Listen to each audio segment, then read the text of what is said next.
Previously on the Lobby USA, our undercover reporter revealed tactics used against supporters of Palestinian equal rights. You have to show that they're racist hate groups and to consistently portray them that way. Tony is being recruited to work undercover for the lobby. It's a hostile environment and there's some risk involved. His assignment? To investigate people on a blacklist drawn up by a website called Canary Mission. It's an anonymous site. Nobody has any idea who's actually running this thing, and people have tried and looked into it.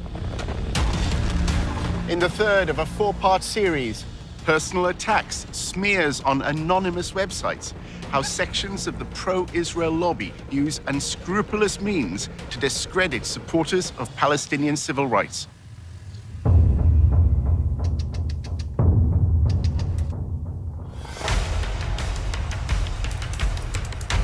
Using an undercover reporter, Al Jazeera's investigative unit infiltrates one of the most powerful lobbies in the world.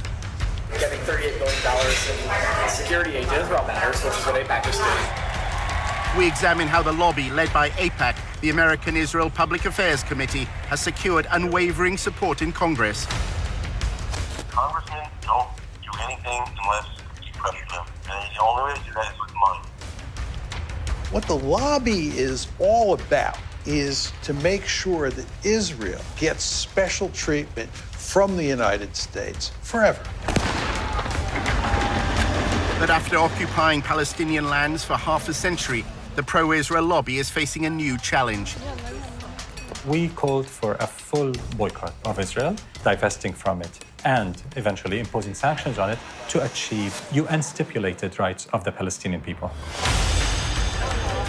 A movement to boycott, divest, and impose sanctions on Israel, BDS, was formed on American campuses.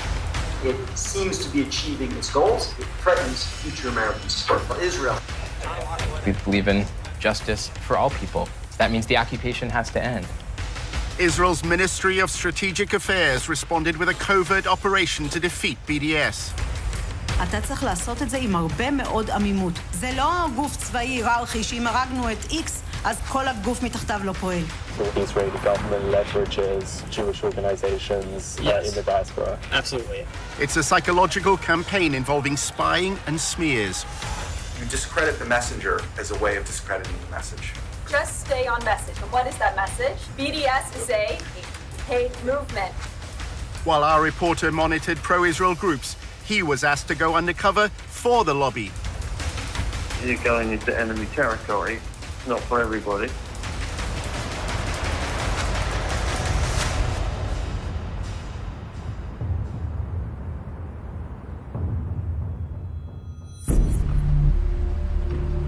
During his summer in Washington, Tony investigated how the lobby is responding to the growing support for BDS among students. AIPAC has an established network across high schools and universities and is also part of the wider campus coalition against BDS. I work with the DC school, so I can connect you to Georgetown, GW, American.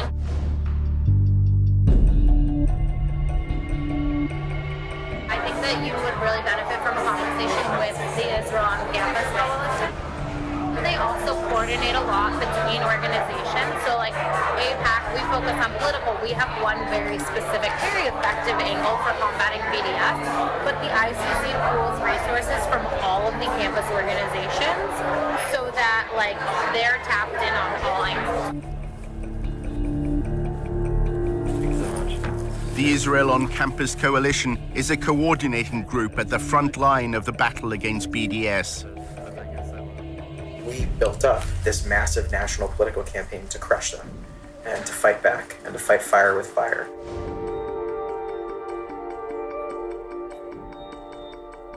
What we saw was a growing global movement to destroy Israel that was manifesting on American college campuses. It makes sense that they would try to poison our next generation. The one thing every member of Congress and president and ambassador and newspaper editor has in common is, by and large, they spent a little bit of time on a college campus, and probably those were formative years. The Israel on Campus Coalition is at the center of the lobby's response to BDS. There are about 100 maybe 120 now professionals that are working for a dozen national ICC partner organizations like AIPAC and Hasbara Fellowships and Stand With Us and Hillel and Chabad and API. Stand With Us and the ICC have a particularly close relationship.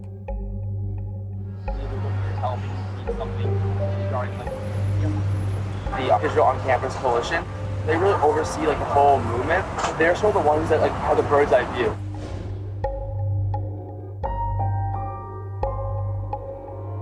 Let's just say like next week, a BDS resolution comes to campus. So the ICC will be the ones, they'll organize a conference call with all the partners. So they might say, okay, stand with us, we need a little bit more of your help because we need something regarding like what's in the BDS resolution. The campus newspaper wants us to write like an op-ed. Can you guys help like the op-ed? So they'll sort of be the ones and they'll sort of be overseeing it. One of Tony's fellow researchers at the Israel Project had also worked with Stand With Us. One evening, Amanda told him how the work she'd been asked to do often made her feel uneasy. Stuff we produced, I felt was like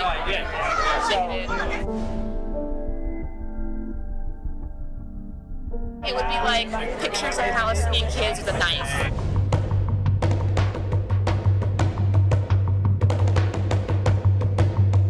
Those videos of like kids gonna like stab people and like we need to put this on Facebook and then have to make memes like and do like graphics about like that.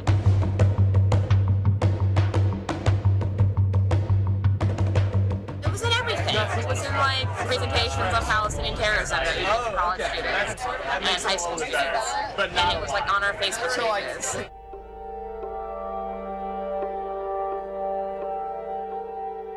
It's embarrassed to be associated with it. You told me about that guy who was like telling you to like use racist, like use. Yeah. Were they going to universities and using that kind of language? Or? Yeah, universities, articles, Facebook, everything.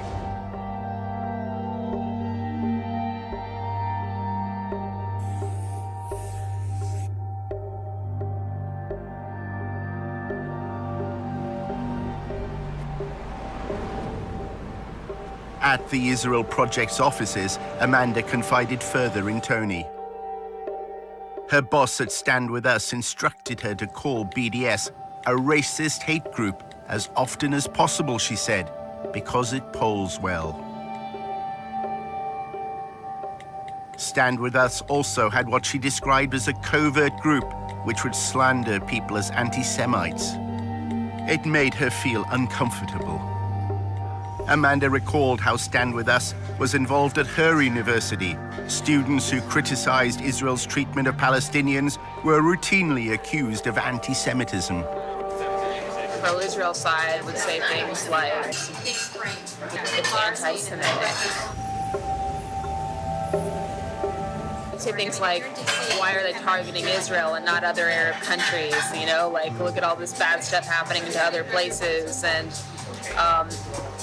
you know, and Israel is like a democracy. Like, they would just say all this stuff that was like so irrelevant.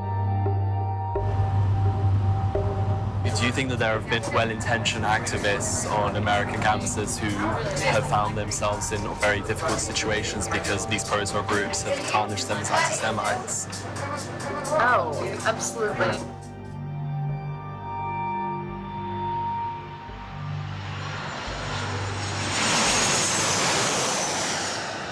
Stand With Us holds an annual conference in Los Angeles. Its focus is on how to fight the BDS movement.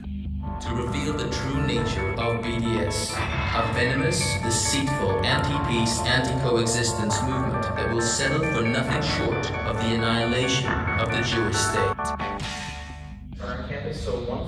Jacob Bain from the Israel on Campus Coalition linked BDS to the rise in anti-Semitic hate crimes in America.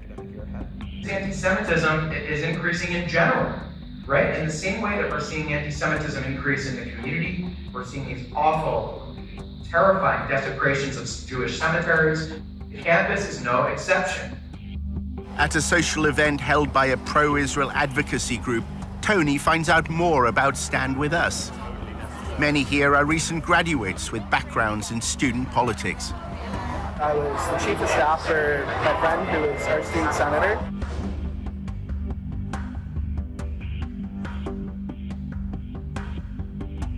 We had Stand With Us write some checks, but we didn't let them put their logo on it. It's just our names on the logo. We didn't want that association because on Berkeley campus, if you don't know, they hate Stand With Us. As well as working behind the scenes to provide funds, Stand With Us helps pro-Israel groups denounce students who support equal rights for Palestinians. We've used Stand With Us strategically on my campus to have them publish stuff when we wanted stuff published. One girl that was running for our student senate, her last name's Dick, Samaya Dick. The summer of 2014, the Gaza bombings happened. There's a lot of activity in the Bay Area, a lot of protests. You hear like, intifada, intifada, intifada. So, and I asked someone, I was like, oh, what does that mean?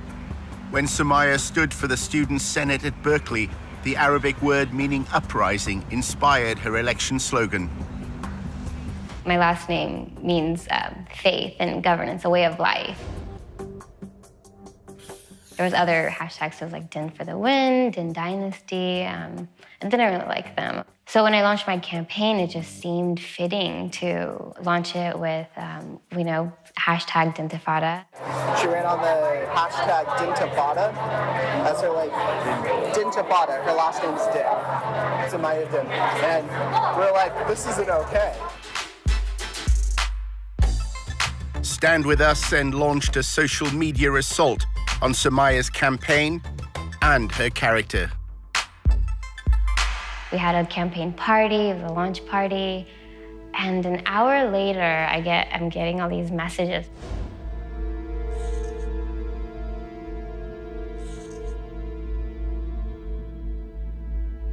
We had Stand With Us attack this girl in an article, at least on their Facebook, right? They shared the screenshots and stuff and talked about, like, this isn't okay.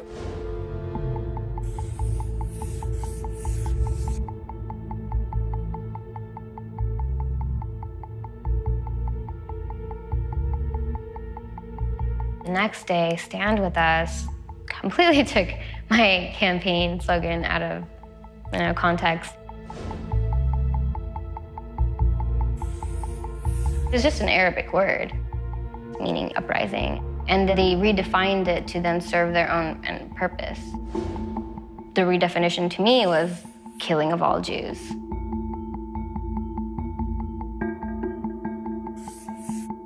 Samaya received a barrage of abuse on social media.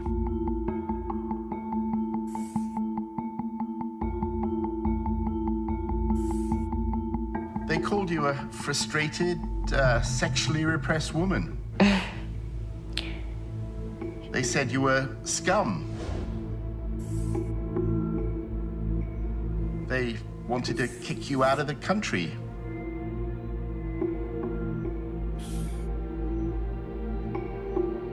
How hard was all that to deal with? Yeah, I distanced myself from that. I would go out and I would be walking on campus. Everyone would be looking at me. I felt like I needed to hide. It took me 3 days. I didn't sleep. I was just like, what's going on? We don't want Stand With Us's name, on our name.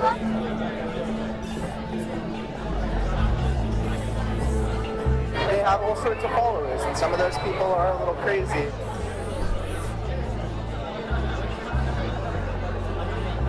We have people that saying, like, that person should die.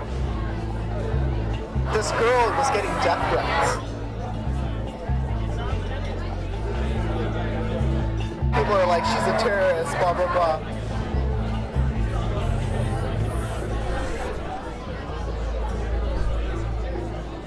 How involved are they on campus politics then? Like even if it's money. They get money, but it's rare that they put their name on something because the leadership that I helped create on that campus is aware that it ruins relationships. At the Israel on Campus Coalition in Washington, Tony discovered that the lobby is deliberately adopting a clandestine approach on campuses. We should stand behind our work, not in front of it. It's not helpful for Stand With Us to say to a pro-Israel student, or the Israel Project to say to a pro-Israel student, oh, sure, we'll help you, but you have to put our logo on it. We're working so closely with Stand With Us, and we have such a tight partnership with them today that it's totally seamless. Tony also discovered that anonymity is a key strand of the campaign against BDS. If one of these terrorists on campus wants to disrupt a pro-Israel lecture or something and unfurl a banner or whatever else, we're going to investigate them, look into bad stuff they've done. That stuff becomes very useful in the moment, and there are any number of ways to push it out. The only thing is that we do it securely and anonymously, and that's the key.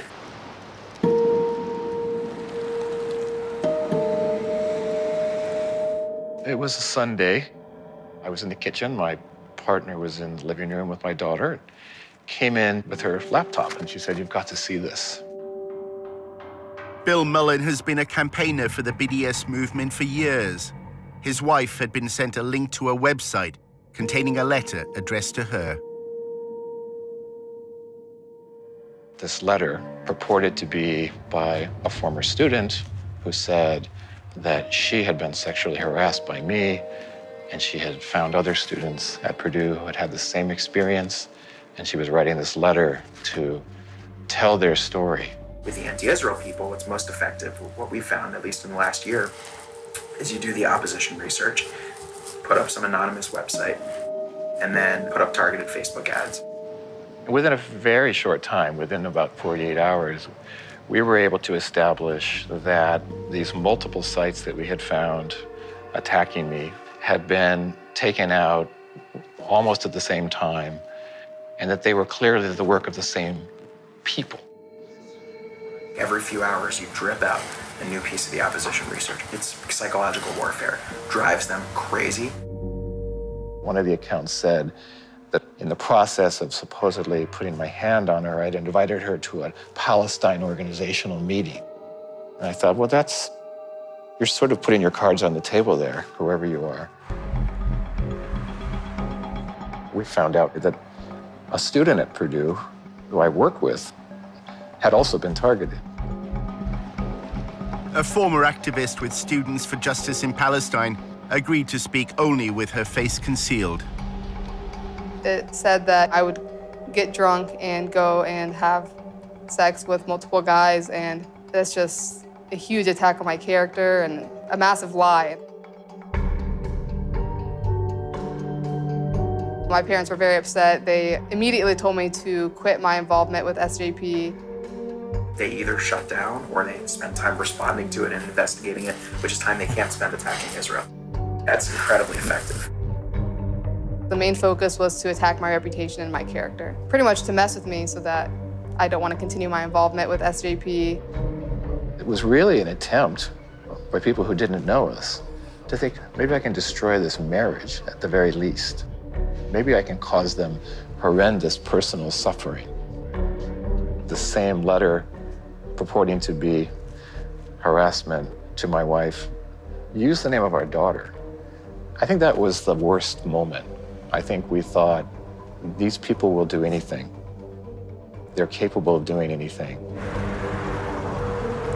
Could you send me some of these websites? I'd be very curious just to see what they look like. I couldn't. You couldn't, okay. But, Canary Mission is a good example. Canary Mission is highly, highly effective to the extent that we monitor the Students for Justice in Palestine and their allies. I remember it was the morning I was getting ready for school. I was about to graduate at this point, in a pretty cheery mood, I'd say. I got a Facebook message from one of my friends. She goes, "Hey, Marcel, I don't mean to freak you out, but I think you should see this." I click on it, and then I see it's a picture of me, and it's my name, and it's a profile about me. When I saw that this was a website dedicated to taking down pro-BDS activists and painting us all as terrorists and anti-Semitic, it was chaos. It was chaos in my mind. What are people gonna think when they look at my name on Google? Are they gonna think I'm a terrorist? Are they gonna think I don't like Jewish people? And they're picking out individuals who they think are critical of Israel, and they're smearing them.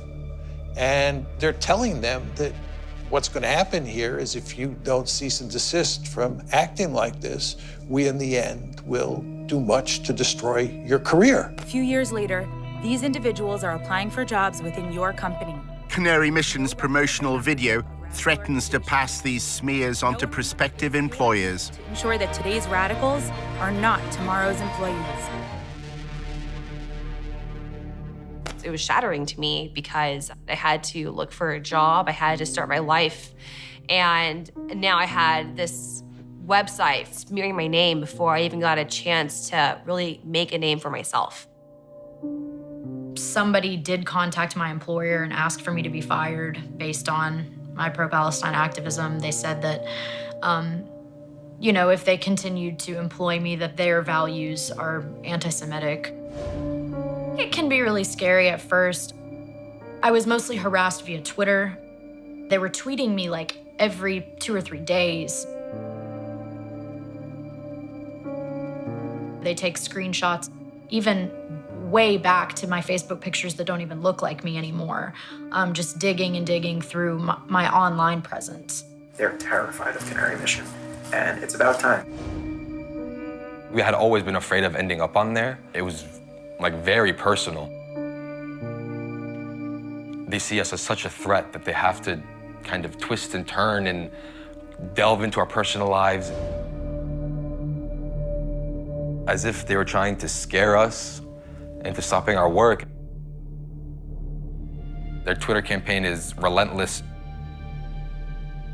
Every picture that I post on Facebook, it goes onto one of their websites with every tweet that I put in. Every hashtag I post on Instagram, it goes into one of their files.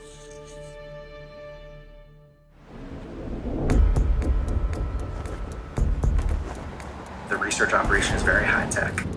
When I got here a few years ago, the budget was like $3,000. Today it's like $1.5 million or more. Probably it's like $2 million even at this point. I don't even know, it's huge.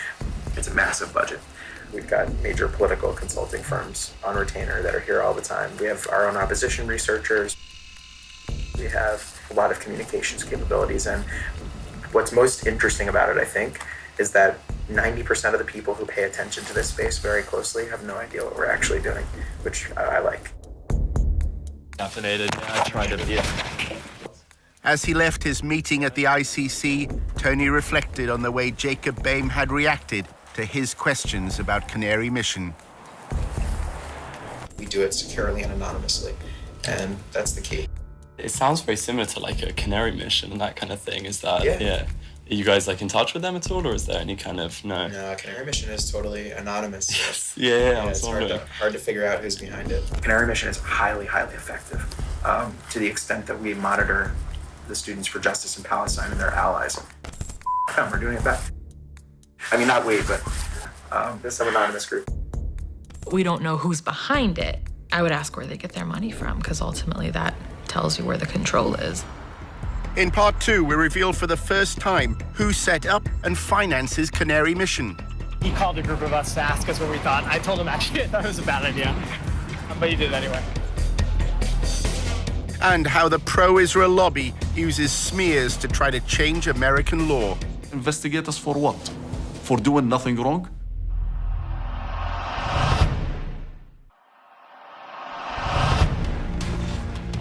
In part 1, how anonymous websites smear supporters of the BDS movement. Use the name of our daughter. They're capable of doing anything. It's psychological warfare. Drives them crazy. Not saying partnership, but I think it's that serious. Our undercover reporter, Tony, is having a coffee with Eric, his boss at the Israel Project.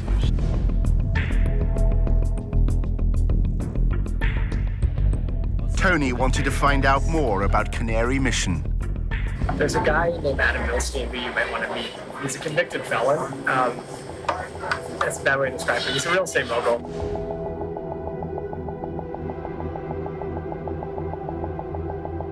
When I was working with him when I was at APAC, I was literally emailing back and forth with him while he was in jail. but he's loaded. I mean, he's close to $500,000. Adam Milstein has become a central figure in the lobby. His foundation funds numerous pro-Israel organizations. He also sits on the boards of AIPAC's National Council, the Israel on Campus Coalition, and Stand With Us. Our reporter filmed him alongside Jacob Boehm from the Israel on Campus Coalition at the Stand With Us conference in Los Angeles. The two men had lengthy private discussions. Milstein is close to probably the wealthiest donor to the pro-Israel lobby, Sheldon Adelson. Adelson's money helped Milstein expand the Israeli-American Council into a major new force within the lobby.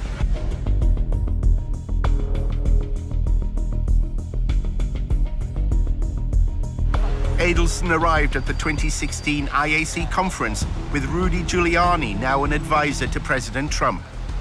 An IAC video from the conference shows Milstein and Adelson discussing their partnership. You said you see the vision and you tell us, go and do it. And we took your orders and we made it happen. And we took your money. There's somebody else around that can give you 50 million? No, there's no... Sheldon.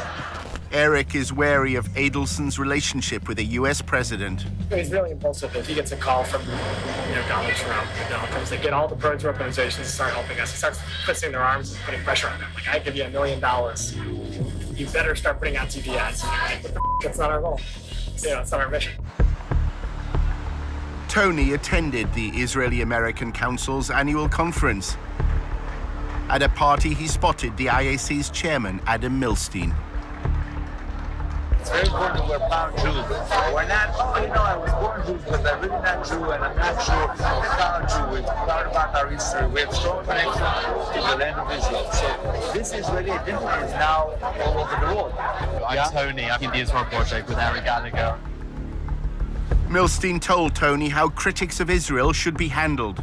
First of all, investigate who they are. What's their agenda? They're picking on the Jews because it's easy, because it's popular. We need to expose what they really are. And we need to expose the fact that they're everything we believe in.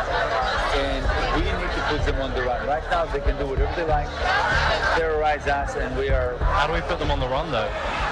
Doing it by exposing who they are, what they are, the fact that they're racist, the fact that they're bigot, that they're democracy. Do you think there's a good role to just naming them as anti-Semites? Not just anti-Semites, it's too simple. We need to present them for what they really are. They're anti-freedom, they're anti-Christian, they're anti-democracy. That's what we need to do. Numerous groups from the pro-Israel lobby were attending the conference. An Israeli official gave them a message to pass on to BDS supporters in America.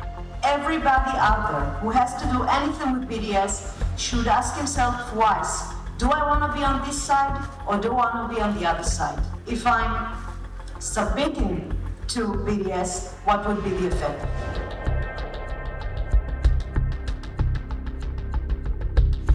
We've got the budget. We can bring things to the table that are quite different.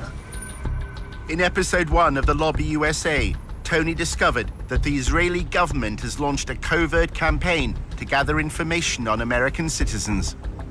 We have 3 different sub-campaigns: data gathering, working on activist organization, money trail. The Israeli official named one organization that was a partner in its covert campaign, the Foundation for Defense of Democracies, or FDD. This is something that only a country with its resources can do the best. We have FDD. We have others working on this. She names the Foundation for the Defense of Democracy as an agent for this foreign government going after American citizens. I mean, that quote is a smoking gun. Yeah. Sorry, are you Jonathan? Hey, I'm Tony. Hi. Hi. I met up with Benny Weinstein. Jonathan Shanzer works for the FDD. He produces research on the financing of armed groups. Yeah, I'm very interested in getting involved in BDS activity and stuff like that. Hopefully anti-BDS. If you had on tape a senior Russian or Iranian or even Canadian official saying that they were running covert operations to spy on Americans and using an organization like the Foundation for Defense of Democracies as a front group, I think it would be a bombshell. Shanzo was invited to talk at the training workshops that Tony attended. Think tanks are the folks that used to work in government, have PhDs, and decided not to become professors. In the Middle Eastern Studies field, academics have failed, and that's why people like me are considered useful, at least to some. To call it the Foundation for the Defense of Democracies is a misnomer. It's the Foundation for the Defense of Israel. When you strip away all the layers of the onion and you look at what you really have, what you have is a foundation that is dedicated to one goal, and that is defending Israel at every turn. The FDD's mission has been to associate students who support BDS through links to charities and pressure groups, ultimately to Hamas, which governs the besieged territory of Gaza. We found out that there was a coordinator who was being paid to make sure that the activists from a certain group called SJP, Students for Justice in Palestine, who was working with all the different SJP chapters around the country to make sure that they all have the same message. So we said, wait a minute, who are these people? That kind of sounds like a little bit like a network. We took a little bit of a deeper dive. We found out that there was one organization that was in fact a mothership. Shanza's mothership is a group called American Muslims for Palestine.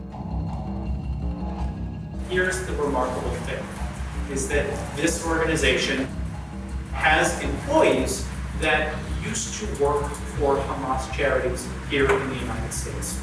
Many employees, as a matter of fact, that used to work for the Holy Land Foundation. Does that name ring a bell to anyone? The Holy Land Foundation was the largest Islamic charity in the United States. In the aftermath of 9/11, the government accused it of funding terrorism. With this action, we go beyond the Al-Qaeda network to target groups whose violent actions are designed to destroy the Middle East peace process. Hamas emerged as a resistance movement, challenging Israel's occupation of Palestinian land. The United States lists it as a foreign terrorist organization. 5 members of the Holy Land Foundation were later convicted of sending money to Hamas. Almost 90% of all those Arab and Muslims that were targeted in the United States post 9/11 were targeted because of their engagement with the Palestine issue. They had nothing to do with being members of Al-Qaeda, have no relationship whatsoever to what's so-called transnational terrorism.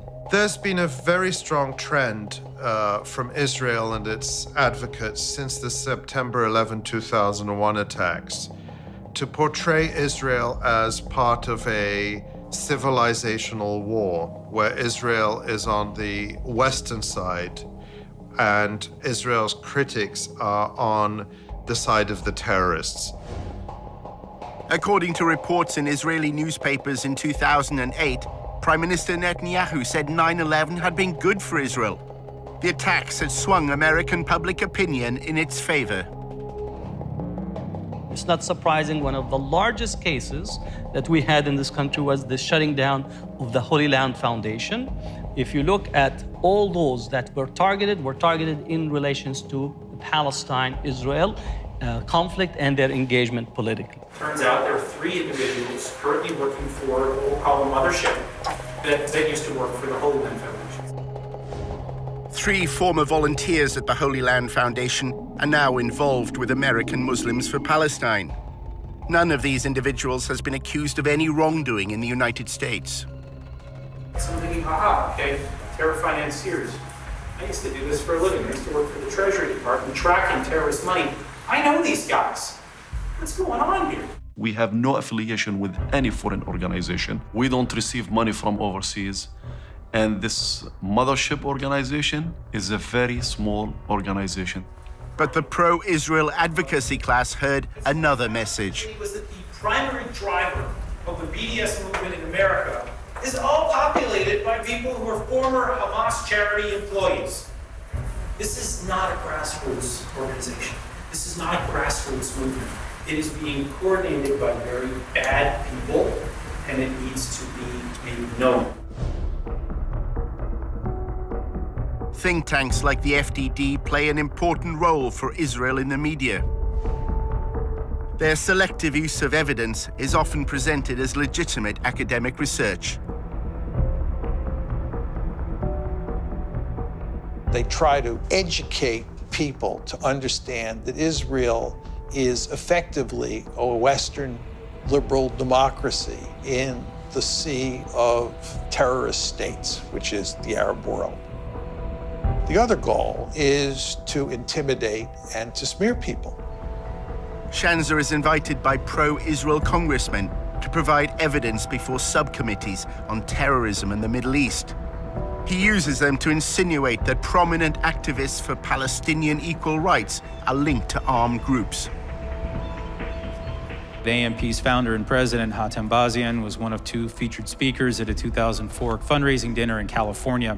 Incidentally, the other speaker at this dinner was Mohammed Al-Mazain, who is currently in jail for his role in the Holy Land Foundation and for providing financial support to Hamas. When you enter it into the congressional record, now people are begin to think that there's some legitimacy to it.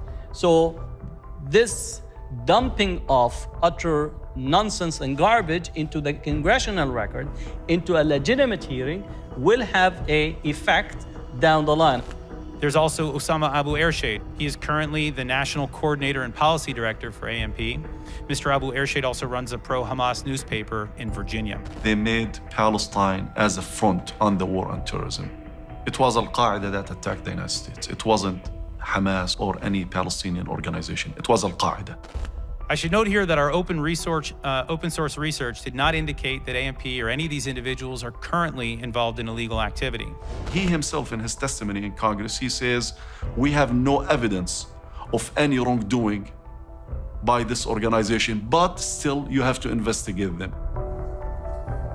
So investigate us for what? For doing nothing wrong? The fact it's rubbish does not mean that people don't listen to it, right? Shanzer's allegations that American students are somehow connected to armed groups in the Middle East has become part of the lobby's attempt to demonize BDS. Organizations that have spread throughout the world via a network of carefully constructed proxies.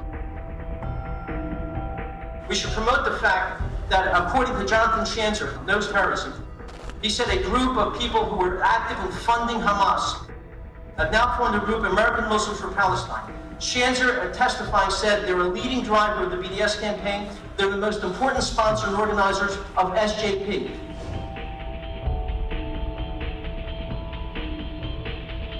We have to make it clear in every way possible that they are being funded and trained by vicious lovers of Hamas. Hello there. Hi. Hi everyone, how's it going? Tony spoke again to his contacts at the Allgemeine newspaper. They want him to go undercover at a rally supporting BDS. They want Tony to find a connection between the activists he's supposed to spy on and the Holy Land Foundation. There's a long history of crimes affiliated with the BDS movement that have been judged as such by US courts. For example, the Holy Land Foundation. Are these people still active and present within the movement? Who seems to be the people running the show here? Is there any acknowledgement of any sponsors?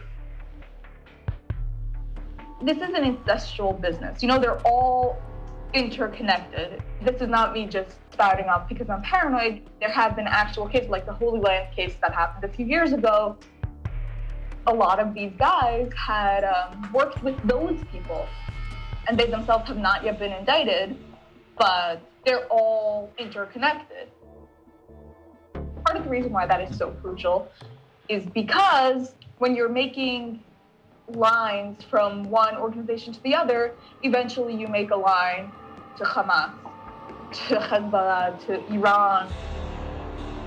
Sounds good. Well, we're grateful to have you. Let's see how it goes. While he considered his undercover mission for the Allgemeine, Tony set up a meeting with Jonathan Schanzer. It was at the office of the Foundation for Defense of Democracies. Hey, how are you? I'm good. Good to see you. You too. At their earlier meeting, Schanzer had stressed the importance of links that connected students who support BDS to the Holy Land Foundation and then Hamas. Now he was more downbeat. The lobby is apparently failing in its attempts to discredit the movement.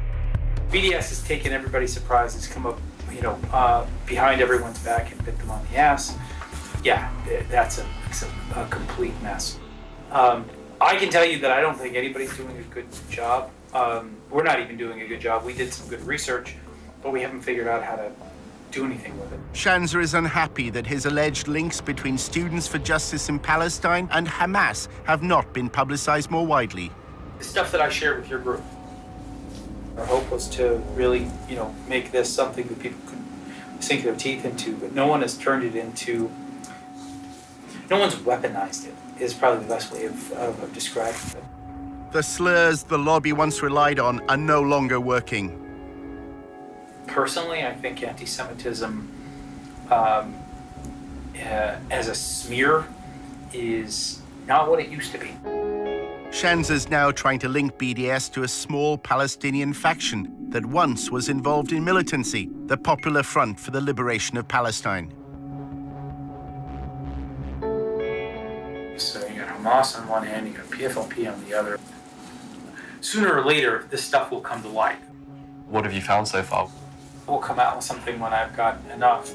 We found indications that there could be some research to produce. Their strategy is to fill the pipeline of as much research and information that creates what I consider to be is the civil society assassination of Arab Muslim Palestinians in such a way that they will not have an entry into the debate.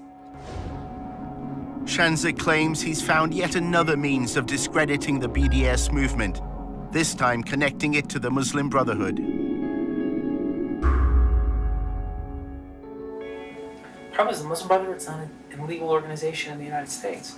So you can say that that's bad, but if there's no legal link, there's no, there's no law enforcement angle on any level, then it becomes really hard to win.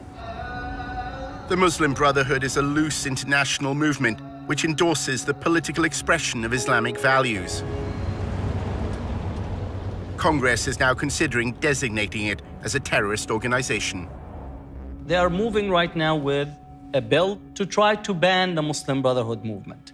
So the strategy that is being deployed, which is create the demonization, filling the garbage can with as much material as possible, especially from a Congress and Senate. We've been dealing with the radical Islam from the Islamic Republic since 1979, the Muslim Brotherhood since the 1920s. You've got the Islamic State, you've got the Islamic Republic. Their hatred for Israel, their Islamist ideology is what really motivates the terrorism that they carry out. You have to attack their weaknesses better than they attack your weaknesses. That's war. Why they're doing this? Why they're going after our organizations? It's always connected to the issue of Palestine. They always try to connect us, to connect dots that they don't exist. Terrorism is a very effective word. And what a lot of people in the lobby try to do is describe pro-Arab or pro-Palestinian groups as terrorist groups. There's no doubt that when you employ the tactic of identifying Muslim or Arab or Palestinian groups as terrorist organizations, that you're promoting Islamophobia. Schanzer is a popular speaker at the pro-Israel campus events that Tony attends. Hey, how are you? Good to see you. You too. Welcome. A panel discussion at George Mason University is an opportunity to promote the FDD's research to a friendly audience. My organization, FDD, earlier this year concluded a deep dive study into the fiscal and corporate sponsors of BDS, and we found several troubling connections to the Palestinian terrorist group Hamas, an Islamist supremacist organization that seeks nothing less than the annihilation of the state of Israel. I recently published research just this week showing that BDS groups get help from other Palestinian terrorist organizations like the Popular Front for Liberation of Palestine. Problem is that most students don't know who is behind BDS, and most Americans don't know. And this is why BDS is gaining traction. AMP is the de facto national leadership of Students for Justice in Palestine.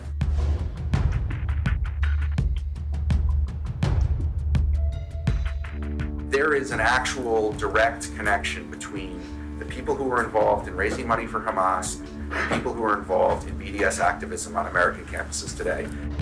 Pollock claims that SJP is just a front to hide the real agenda of American Muslims for Palestine. You'll notice their name is Students for Justice in Palestine. You don't hear the word Islamic, you don't hear the word Muslim in that name, and you hear the word justice, which is kind of a buzzword on campuses today. Everyone's for justice, right? You're not for injustice. The crowd that's kind of behind the scenes is actually a very Islamic radical cause. And if you actually get like into the weeds on SJP, they've aligned with groups that are for the, not just the destruction of Israel, the destruction of America. That's a narrative that suits Israel because it takes the pressure off Israel to actually end what it's doing to Palestinians. But it's an incredibly dangerous narrative for the whole world, and I think we're all paying the price of it.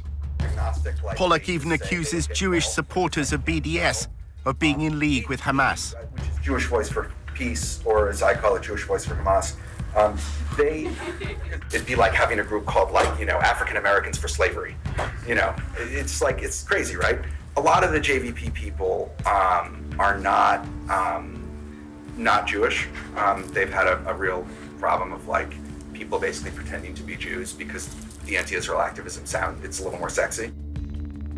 You're here speaking with the rabbi. I work for Jewish Voice for Peace. We're a Jewish organization. Again, I think that's another kind of absurd claim. When you talk about SJP and when you talk about BDS, you talk about them as a hate group, as a movement that absolutely endorses violence against civilians, not military conflict, but violence against civilians, aka terrorism. You discredit the messenger as a way of discrediting the message. Tony's boss, Eric, was also at the event. He's old friends with Noah Pollock. I want to hire Tony at the Israel project. Tony's another troublemaker from the UK. Yeah. He's a good guy. Noah's the best. As Tony left the event with Eric, the conversation turned to smearing BDS supporters. Eric said wealthy pro-Israel donors now have the freedom to fight Israel's critics however they want. In this country, you have these billionaire types who are starting to realize, oh wow, I don't need to participate in the Republican or Democratic parties. I could build my own apparatus and have influence from Los Angeles or Detroit. And Al Milstein's one of those guys. And he funds the Israel Project. He does a lot of great work. Eric then made a remarkable claim when Tony asked about Canary Mission. Who are the people involved with them? It's him. Adam Milstein. Yeah, I don't know who he hired to oversee it. Adam Milstein. He's the guy who funds it. We need to expose the thing that they're anti everything we believe in. We need to put them on the run. So Adam Milstein, he funds the Israel Project and he's funding the Canary Mission website. Yeah, which is interesting because it makes it seem as though we're a part of it, but we're not. Actually, I was involved with the effort to start with the name and shame. He called a group of us to ask us what we thought. I told him actually I thought it was a bad idea, but he did it anyway. They've lost the political argument. They can now do nothing but resort to personal smears against us. They can't engage us in discussions of the occupation. They can't defend apartheid. They can't defend the bombings in Gaza, but they can try to destroy our lives. Kind of really desperate and pathetic almost, going after students, trying to compromise their futures because they're trying to fight for social justice. I know a guy actually is working with Adam on all sorts of digital spying. There's a group of anonymous people who have a very sophisticated digital strategy for exposing these people and making sure that stuff stays with them. Yeah. There's no one on their side doing it, so you don't have to worry about your reputation.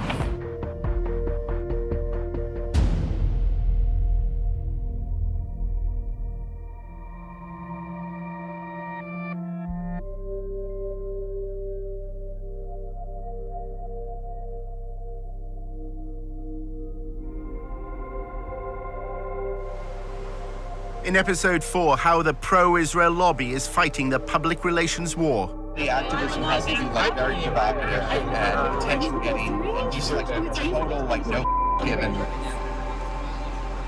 And how the Israel Project is laying the ground for a future conflict with Hezbollah. We have to be ready because that war will be won and lost. The court of public opinion, not the battlefield.